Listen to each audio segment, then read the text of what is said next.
은혜가 필요한 자들을 부르십니다. 오늘도 우리를 이 예배 자리로 부르시는 그 주님께 우리가 기쁨으로 경배하며 나아가십시다. 우리를 부르십니다. Come, come, 주께 경배드리세. Come, 우리의 마음을 다해. Come, 우리 하나님 앞에. Come, 겸손히 무릎 꿇고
보아라 천지 지으신 우리 여호와 나를 사랑하시니 나의 하나님 한 분만으로 나는 만족하겠네. 사람을 보며 세상을 볼때 만족함이 없었네. 나의 하나님 그분을 뵐때 나는 만족하겠네. 저기 빛나는 내 양을 보라. 또 저기 서 있는 산을 보아라. 천지 지으신 우리 여호와 나를 사랑하시니 나의 하나님 한 분만으로 나는 만족하겠네. 사람을 보며 세상을 볼때 만족함이 없었네. 나의 하나님 그분을 뵐때 나는 만족하겠네. 동남풍아 불어라 동남풍아 불어라 서북풍아 불어라 가시밭에 백합화 예수 향기 날리니 할렐루야 네. 가시밭에 백합화 예수 향기 날리니 할렐루야. 동남풍아 불어라 동남풍아 불어라 서북풍아 불어라 가시밭에 백합화 예수 향기 날리니 할렐루야 네. 가시밭에 백합화 예수 향기 날리니 할렐루야 네. 할렐루야 할렐루야 네. 할렐루야 할렐루야 네. 할렐루야. 우리에게 이 만족을 주신 주님을 찬양합니다. 세상 어느 것에서도 얻을 수 없던 그 만족과 기쁨을 우리에게 주신 주님을 찬양합니다. 아멘.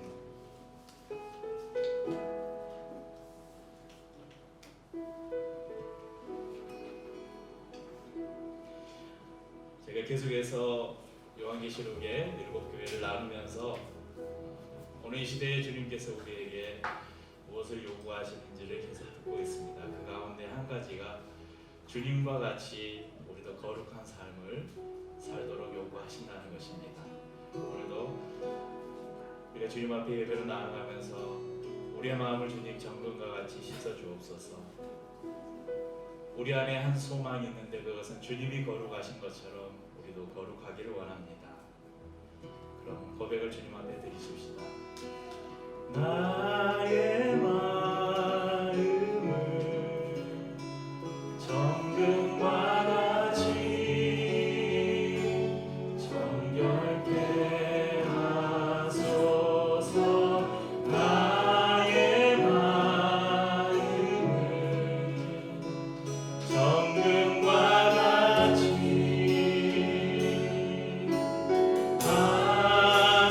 하소서. 내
오랜만에 우리 현우들 만나서 반갑고 우리 전사님도 반갑고 서로 한번 인사 나누시죠. 서로 좀 보시고 눈인사라도. 저희는 지금까지 계시록 2장 말씀을 통해서 소아시아 7교회에 보내는 편지 중 4교회에 대한 말씀을 나누었습니다. 그리고 이 말씀은 당시에 그 소아시아에 있는 지역에 있는 교회, 그리고 그 당시의 교회에만 주신 말씀이 아니라 오늘날 우리에게, 또 우리 교회에게 주시는 하나님의 칭찬과 위로이고 또 책망과 결단을 촉구하는 말씀이라고 거듭 강조해서 말씀을 드렸습니다. 계속해서 오늘은 3장 말씀을 통해서 이제 3장에는 남은 3교회가 기록되어 있는데 그 교회에 대한 또 말씀을 나누면서 각자의 믿음을 돌아보고 또 어떤 말씀을 통해서는 우리를 위로하시는 주님의 위로를 얻고 또 어떤 말씀을 통해서는 우리를 책망하는 그 책망의 말씀 앞에서 우리가 겸손하게 반응하고 우리가 또 결단하고 돌이키는 은혜가 있는 시간이 될 수 있기를 바랍니다. 그래서 이 말씀들을 통해서 우리가 조금 더 하나님의 자녀로 하나님의 백성으로 닮아가는 시간이 될 수 있기를 축복합니다.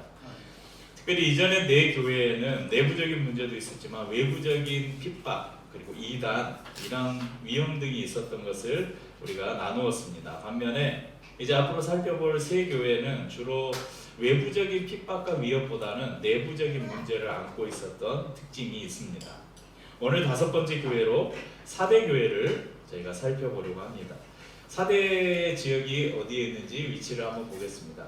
제가 지금 이 에베소 제일 아래 왼쪽에는 에베소부터 편지를 이 요한계시록의 저자인 요한의 편지를 받은 사람이 저 반모섬에서 제일 가까운 에베소를 통해서 서머나, 버가모, 두아디라 그리고 내려와서 사대, 다음에 빌라델비아, 라오디게아 이렇게 편지를 전달하는 그런 구조입니다.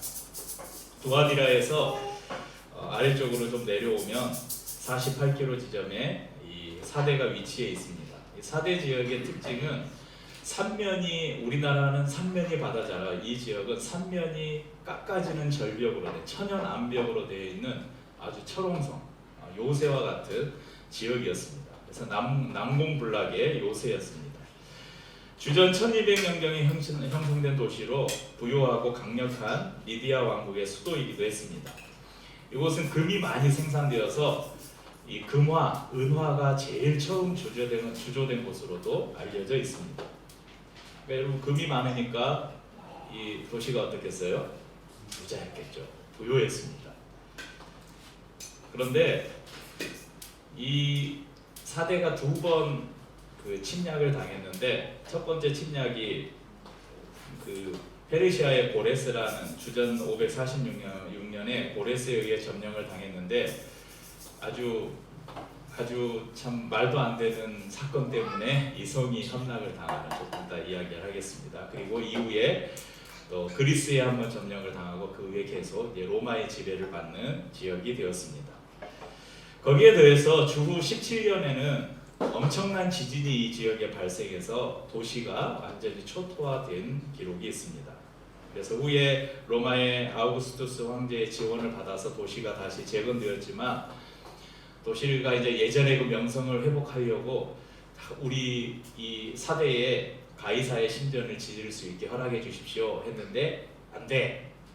그래서 가이사의 신전은 버가모에 세워지게 됐죠. 그래서 이전의 영광을 회복하려고 했지만 이 아시아 지역에서 잊혀져가는 별로 주목받지 못하는 도시로 전락하게 됩니다. 그러니까 도시는 부유했지만 타락해갔고 과거의 영광은 사라지고 활력을 잃은 도시가 되었습니다. 계시록 3장 1절 하반절에 이렇게 말씀하죠. 내가 살았다 하는 이름은 가졌으나 죽은 자로다. 그러니까 예수님께서 사대교회를 책망하시면서 하신 말씀이 살았다 하는 이름은 가졌으나 죽은 자로다. 그러니까 이 사대의 이 도시의 역사를 이렇게 살펴보면 이 말씀을 왜 예수님이 하셨는지를 우리가 짐작해 볼 수가 있습니다. 현재 이 사대의 상황과 흡사한 것이 바로 이 사대 교회의 상황이라는 것입니다. 외부적인 핍박이나 내부의 이단, 거짓 선지자 등으로 받는 고난은 없었지만 왜 이 사대 교회는 주님으로부터 칭찬 없는 책망만 받는 교회가 되었을까? 오늘 말씀하시는 예수님을 성경은 7영과 7별을 가진이라고 기록합니다. 7영은 교회 안에 계시는 성령님, 그리고 7별은 7교회의 사자들을 가리키는데, 사대교회에 필요한 것은 무엇인가? 바로 교회가 성령님을 통해서 다시 살아나야 함을 말씀하시기 위해서 예수님을 지금 7영과 7별을 가지신이라고 표현하고 있는 것을 볼 수 있습니다. 그리고 3장 2절 하반절에 보면 예수님께서 이 사대교회를 책망하면서도 이렇게 말씀합니다. 내 하나님 앞에 내 행위에 온전한 것을 찾지 못하였노니. 지난주에 말씀을 나눴던 두아디라 교회는 예수님으로부터 이런 칭찬을 받잖아요. 너의 사랑과 믿음과 충성과 인내가 점점 더 커져갔다. 그런데 반면에 사대교회는 키워나가는 것이 아니라 주신 것도 까먹고 있는 교회였다는 것입니다. 그래서 살았다 하는 이름만 가진 결국은 죽은 교회라는 책망을 받고 있습니다. 살았다는 이름을 가졌다. 이 이름은 명성, 세상적인 평가, 이것을 우리가 이것으로 볼 수 있습니다. 그러니까 이 사대 교회는 세상적으로 멋지다, 훌륭하다 이런 명성은 있었을지 모르지만 그 안에 영적으로 죽어 있는 교회라는 것을 예수님은 말씀합니다. 그러니까 극도의 형식주의와 영적 무기력, 행함이 없는 믿음. 그래서 사도 바울이 말한 경건의 모양은 있는데 경건의 능력은 전혀 없는 그런 교회가 바로 이 사대 교회였습니다. 저는 이 사대 교회에 대한 말씀을 이렇게 준비하면서 이 사대 교회에 대한 이런 도시의 역사들 그리고 여러 성경 주석들을 이렇게 보면서 지금의 이 한국 교회와 어떻게 이렇게 닮아 있을까 그런 생각을 해보았습니다. 사대교회는 발람이나 니골라당 그리고 이세벨과 같은 이단이나 거짓 선지자도 없었어요. 황제 숭배를 강요하지도 않았습니다. 예수를 믿는 것 때문에 핍박을 당하는 그 핍박이나 고난이 그리 크지 않은 도시였던 것 같아요. 왜냐하면 그런 것이 이 성경에 기록되지 않았거든요. 그럼 한국교회의 상황도 그리 다르지 않은 것 같습니다. 물론 요즘에 신천지니 JMS니 많은 이단들이 있지만 한국 교회의 이 정통 교회의 철옹성 같은 보세요. 모든 큰 교회들 가면 문 앞에 뭐라고 써져 있어요? 신천지 출입 금지. 출입할 때 법적 조치를 합니다. 신천지가 막 난리치고 그래도 여러분 한국 교회의 이 철옹성 같은 한국 교회를 어떻게 건들 수가 없어요. 뭐 교회들이 신천지에 넘어가기도 하고 막 분란이 생기기도 했지만 JMS나 수많은 이단들 한국 교회를 건들 수 없잖아요. 기성 교회들을 흔들기에는 그런 이단들이나 거짓 선지자들 역부족이죠. 교회가 사회 안에서 핍박을 당하기는커녕 정치적인 힘을 가진 집단이 되었습니다. 그래서 정치가 오히려 교회의 눈치를 봐야 되는 시대가 되었어요. 엄청난 부동산과 수많은 부를 축적한 대형 교회들이 한국 교회에 얼마나 많은지 모릅니다. 그래서 목사가 은퇴하면 웬만큼 큰 대형 교회의 목사가 은퇴할 때가 돼서 은퇴를 하면 전별금으로 수억을 받았느니 수십억을 받았느니 그런 기사가 심심치 않게 우리 귀에 들립니다. 그러는 동안 교회는 생명력을 잃어버렸고 겉으로는 크고 화려해 보일지 몰라도 그리고 세력은 커지고 힘은 가졌을지 몰라도 생명력은 잃어버렸습니다. 선거철만 되면 여러분 정치인들이 교회에 기웃거리잖아요. 그 사람들이 복음이 갈급해서 교회에 옵니까? 어떻게 해서든지 표 하나 얻어보려고 교회에 기웃거리기는 해도 더 이상 여러분 국민들이 교회를 신뢰해가지고 내가 영적으로 갈급하고 마음이 공허한데 우리 동영이는 그런 마음이 있어서 다행히 교회를 찾아왔어요. 근데 요즘에 누가 교회를 가요? 차라리 저 산속에 절에 가서 심신을 수양한다든지 아니면 사람들이 종교적 선호도를 물어보면 기독교가 꼴찌입니다. 천주교가 제일 높고요. 그럼 그런 시대에 우리가 살고 있어요. 그러니까 마치 사대교회 겉으로는 살아있는 것 같아요. 이름이 있어요. 살아있는 이름이 있어요. 명성이 있어요. 천주교가 네? 천주교가 왜 높으신 거죠? 아, 높은지 알고 싶냐고? 뭐 비리나 이런 게 적으니까. 천주교는 이제 기독교는 여러분 천주교는 프랜차이즈고 기독교는 개인 사업자예요. 프랜차이즈는 본사에서 관리를 다 하잖아요. 아, 이 비유가 딱 맞아요. 천주교는 로마 이 바티칸에서 모든 성직자를 임명하거나 재정이나 이런 것들을 다 여기 지금 박천 성당도 다시 짓고 있는데 이런 것도 다 바티칸 허락을 받아서 거기에서 주는 재정으로 다 해요. 그러니까 이게 본사에서 다 전 세계 카톨릭은 로마 바티칸의 요거 프랜차이즈. 교회는 다 개인 사업자. 따로. 그러니까 개인 사업자니까 자기 마음대로 하는 게 많죠. 그래서 문제도 많고 아무튼 이렇습니다. 네. 그리고 이제 뭐 천주교 같은 경우는 일단은 뭐 그럼으로 인해서 뭐 아동 성추행이나 뭐 그런 많은 또 문제들이 있지만 그래도 기독교보다는 적죠.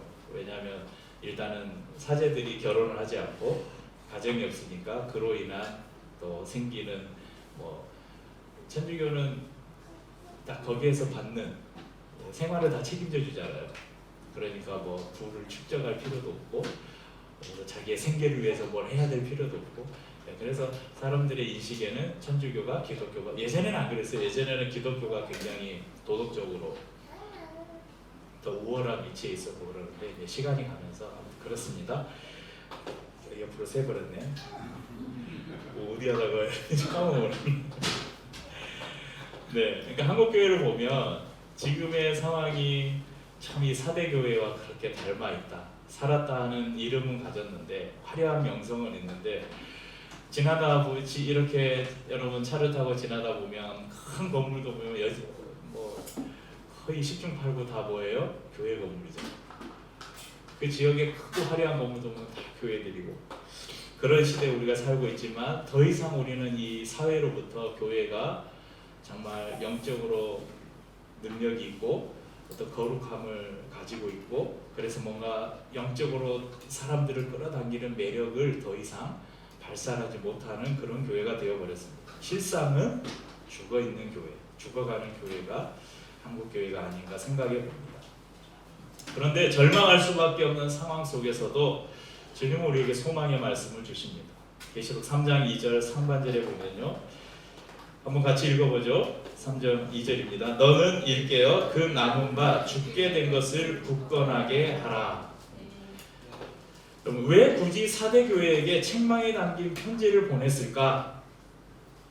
그러니까 주님이 사대교회를 포기하셨다면 굳이 편지 보낼 필요 없잖아요. 그냥 심판에 그대로 내버려뒀으면 됐죠. 그런데 편지를 보내서 남아있는 것이라도 다시 살려라 이거예요. 다시 굳게 하라고 요구하십니다. 그리고 3절에서도 계속해서 말씀하시죠. 그러므로 내가 어떻게 받았으며 어떻게 들었는지 생각하고 지켜 회개하라. 만일 일깨지 아니하면 내가 도둑같이 이르리니 어느 때에 내게 이르는지 내가 알지 못하리라. 그러니까 주님께서는 다시 한번 기회를 주시는 거예요. 그것은 사대교회뿐만 아니라 이 시대를 살아가는 우리에게 이 시대의 한국교회에게도 다시 한번 기회를 주시는 것입니다. 하나님의 은혜는 항상 이렇잖아요. 하나님 우리를 완전히 포기하거나 버려두지 않으시고 항상 길을 내시고 기회를 주시고 다시 일어날 수 있는 그 길을 우리에게 허락해 주십니다. 전에도 말씀드렸지만 우리는 신앙의 기본으로 돌아가야 합니다. 우리 믿음의 선배들을 보면 얼마나 어리석을 만큼 순수한 믿음을 가졌습니까? 제가 전에 비유로 말씀드린 여러분 십자가를 지고 주님을 따라야 됩니다. 그러니까 사람들이 항상 예전에 우리 교회 다니시는 분들은 십자가 목걸이를 걸고 다니는 분들이 많았어요. 큰 십자가 목걸이를. 왜냐면 예수 믿는다는 것을 이렇게 나타내기 위해서. 어느 날 보니까 다음 주에 보니까 성도들이 십자가 목걸이가 하나도 없어요. 그냥 이 목걸이 어쩌냐 그러니까 여기 있는데요. 네. 지난주에 십자가를 지고 따르라 그래서 다 십자가를 등에 지고 있다고. 네, 제가 전에도 말씀드렸는데 그러니까 그런 순수한 믿음을 가진, 그러니까 강단에서 목사님이 이야기하는 것을 정말 진리로 받아들여요. 그것으로 인한 여러 가지 문제점들을 우리가 생각하지 말고, 그건 목사가 문제지 성도들이 문제가 아니잖아요. 성도들이 얼마나 순수한 믿음으로 주시는 말씀을 100% 그대로 믿고 순종하려고 그렇게 애를 썼는지. 목사가 신방 온다 그러면 교회 집을 대청소를 하고 제일 좋은 음식을 사다 놓고, 평생 자기는 사 먹지 못했던 과일을 사가지고 준비해 놓고, 저도 옆에서 지켜봤고, 저도 신방을 다니면 성도들이 다 그렇게 그런 신방을 준비했던 그런 시절이 있었잖아요. 생각해보면 왜 저리 바보 같지? 그렇게 여겨질 만큼 순수한 신앙을 가졌어요. 항상 옷걸이에는 주일에만 입는 옷이 걸려 있었고, 좋은 옷들은 항상 옷을 새로 사면 절대 안 입어요. 주일날 제일 처음 입었어요. 새로 옷을 사면. 신발을 사면 그대로 넣어놨다가 주일날 제일 처음에 신는 거예요. 바보 같죠? 꼭 그렇게 해야 되나? 근데 그런 순수한 신앙을 가지고 있었어요. 왜냐하면 하나님을 그만큼 사랑했기 때문에.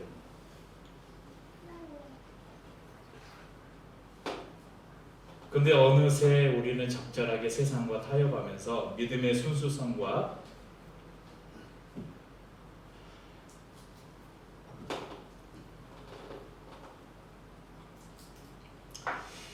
그 열정을 잃어가는 우리의 모습을 봅니다. 제가 회개하느라 그런 거예요. 3절에 의미 있는 표현이 하나 있는데, 우리가 회개하지 아니하면 주님께서 도둑같이 이르겠다. 제가 아까 서두에 그런 말씀을 드렸잖아요. 이 사대 지역이 굉장히 난공불락의 요새였는데 아주 어이없게 침략을 당해서 이 페르시아에 점령을 당했다고.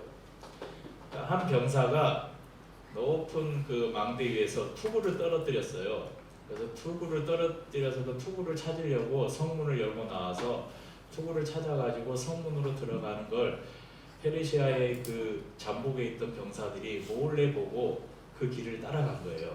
그래서 성으로 통하는 길을 알아뒀다가 이제 한마디로 돌격대가 거기를 성문으로 들어가서 성문을 열어서 함락이 됐다는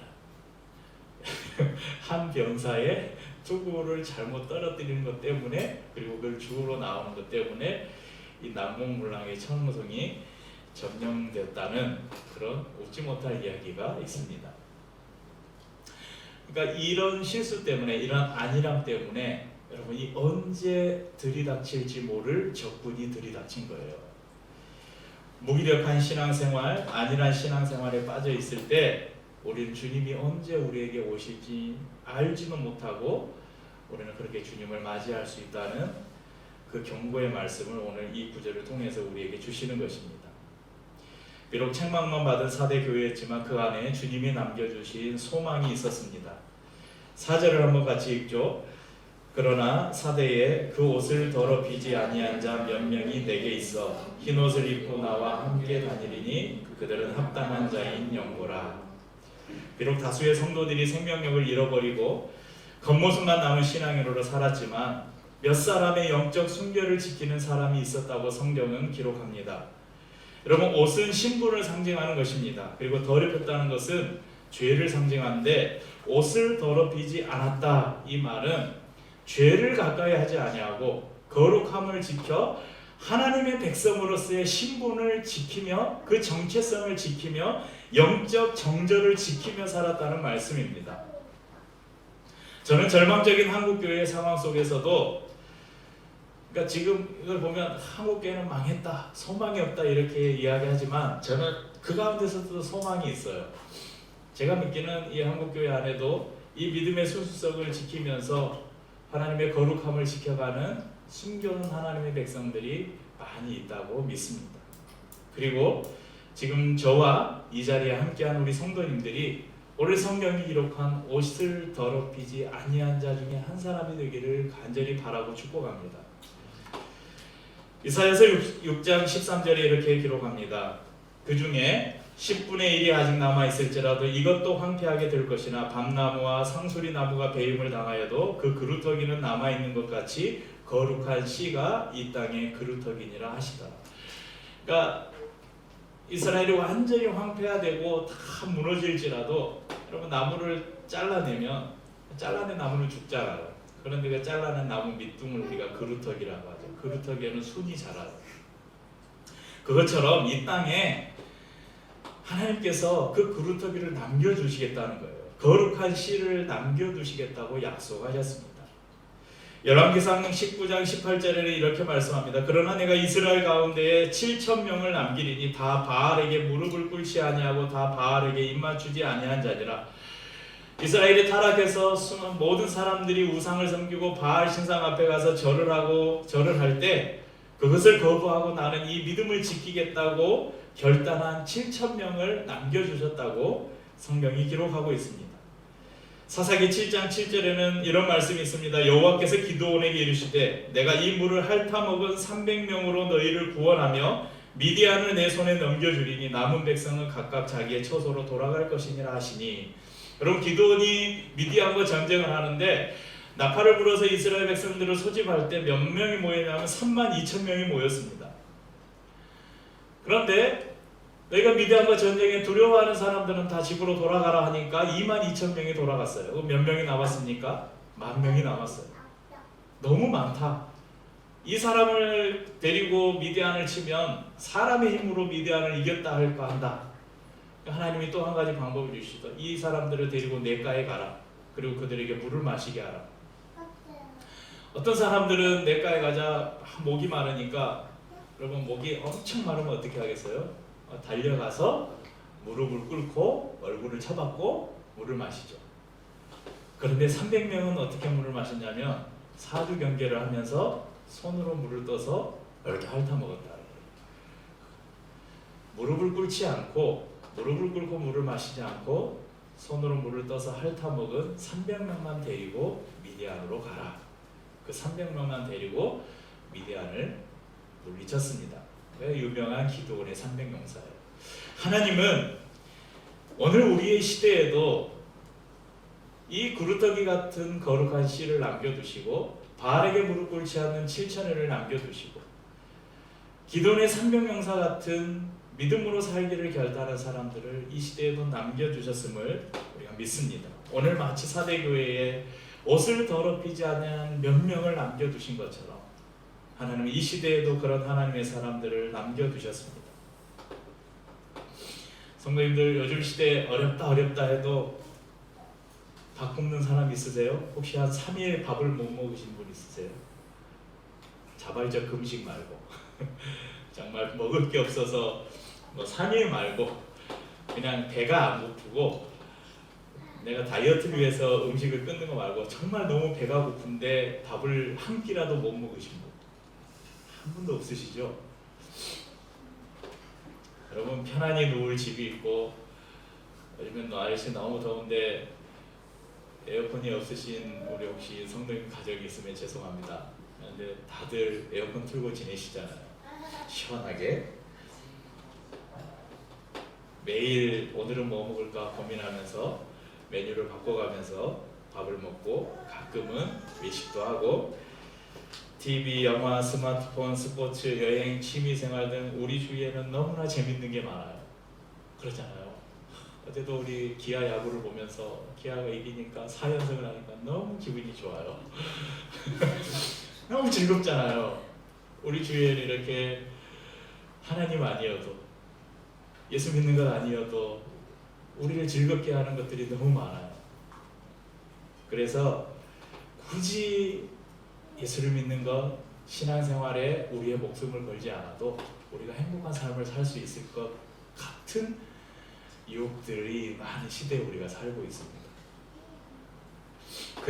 그래서 더더욱 우리의 신앙을 지키며 살기가 어려운 시대가 바로 우리가 살아가는 지금 이 시대입니다. 하나님의 말씀이 그리고 믿음이 우리의 삶의 길과 방향을 결정해주기 힘든 시대가 바로 지금 시대입니다. 모든 풍요로움과 안락함 속에서 어느새 우리는 주님이 주신 믿음의 선물과 유산들을 잃어버린 것은 아닌지 생각해 봅니다. 여러분은 여러분의 자녀에게 어떤 믿음의 유산을 물려주실 것입니까? 여러분, 믿음에 물려주실 믿음의 유산이 있으세요? 여러분이 살아가면서 예수를 믿는 것으로 인한 수많은 그 믿음의 모험과 그 안에서 여러분이 경험했던 하나님, 역사하셨던 하나님에 대한 간증이 여러분에게 있습니까? 그것들을 자녀들에게 이야기해 줘야 되잖아요.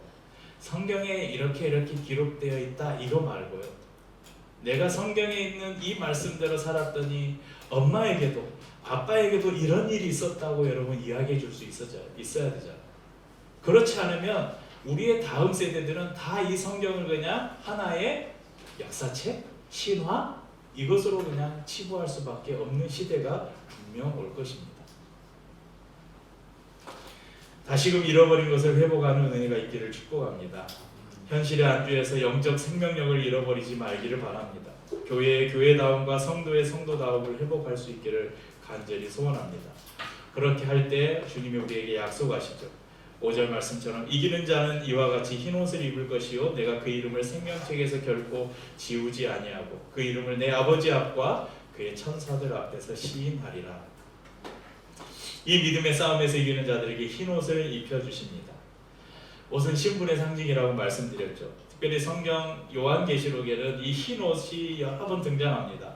바로 하나님의 백성들이 입는 옷을 흰 옷으로 이야기하고 있습니다. 우리를 하나님의 자녀 삼으시고 그분의 생명책에 기록하신다. 그러니까 책에 기록한다. 이 말은 이게 변치 않는다는 거예요. 그러니까 구두로 약속하면 여러분 깨버릴 수 있잖아요. 그런데 여러분 계약서를 쓰고 도장을 딱 찍으면 변치 않는 약속이 되잖아요. 생명책에 기록한다는 게 그 의미입니다. 우리를 하나님의 자녀 삼으신 분이 결코 우리를 포기하지 않겠다는 약속입니다. 그리고 우리의 이름을 하나님 아버지 앞과 천사들 앞에서 시인하겠다. 제가 어디 가서 윤사랑 어디를 갔는데 얘가 내 딸이에요. 말하는 것이 부끄러워서 아는 애예요. 이러면 윤서가 이러면 윤서가 얼마나 실망을 하겠어요. 우리가 마지막 날 하나님 앞에 섰는데 웃겼습니까? 우리가 마지막 날 하나님 앞에 섰는데 예수님께서 얘 모르는 애인데요? 그런 여러분 얼마나 우리가 절망적이겠어. 저는 하나님의 자녀입니다. 얘는 누구입니다. 하나님의 생명책에 기록한 누구입니다. 이렇게 예수님이 하나님 앞과 천사들 앞에서 우리를 그렇게 증명해 주시겠다, 시인해 주시겠다 약속을 하십니다. 그런 특별히 그래서 오늘 말씀의 제목을 옷을 더럽히지 아니한 자 이렇게 지었습니다. 저와 여러분이 이 옷을 더럽히지 아니한 사대의 그 남아있는 사람들, 이 시대의 한국교회에 남아있는 거룩한 사람들이 되기를 바라는 그런 간절한 마음을 담았습니다. 저와 여러분이 그 사람 되기를 주의 이름으로 축복합니다. 함께 우리 찬양하고 성찬을 나누도록 하겠습니다.